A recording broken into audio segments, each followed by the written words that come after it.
ओम नमः शिवाय। श्री महाप्रभु जी वाणी 17 अगस्त 1983।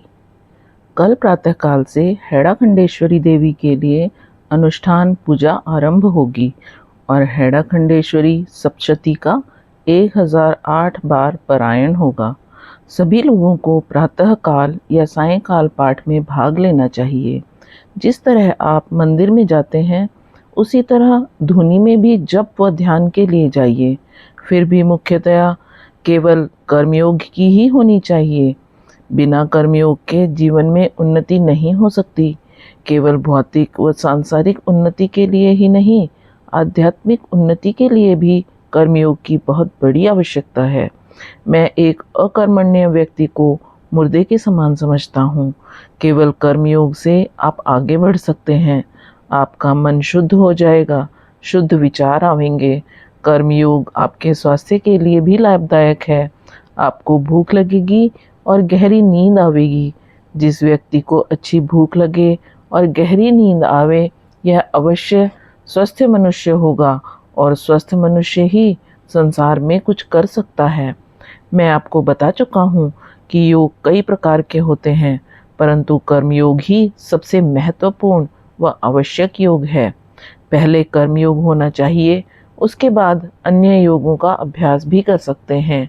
राम जी के नाम सो कर्मयोग द्वारा ही आगे बढ़ते हुए उन्नति करो।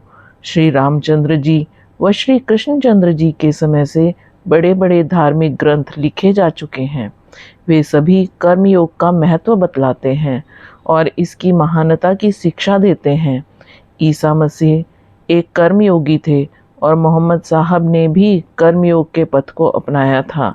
जितने भी महान पुरुष हुए हैं, सबने कर्मयोग के द्वारा ही उन्नति की है। फुरो राम जी के नाम सो कर्मयोग आपको एक सच्चा जीवन बिताना सिखाता है। कर्मयोग ही संसार को बदल सकता है। अकर्मण्यता ही सब दुखों और संकटों का कारण है।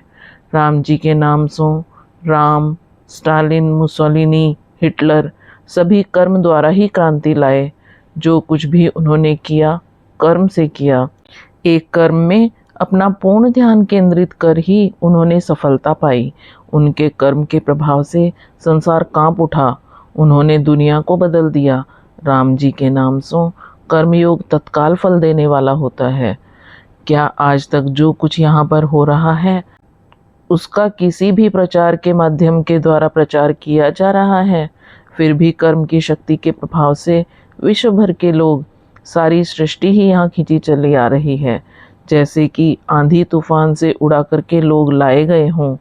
मैं कई बार आपसे कह चुका हूँ कि कर्मयोग ही सर्वश्रेष्ठ योग है और इसी के द्वारा मैं संसार में क्रांति लाऊंगा।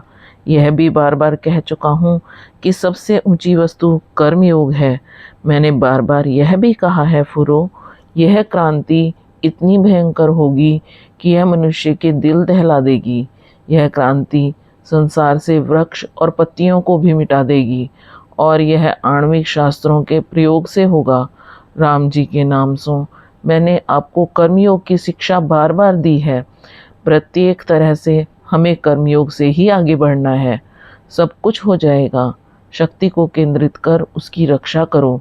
किसी भी वस्तु को व्यर्थ बर्बाद न करो।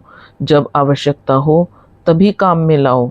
जागो, जगाओ और बुद्धिमान पुरुषों के सत्संग से ज्ञान प्राप्त करो और आत्मा को पहचानो।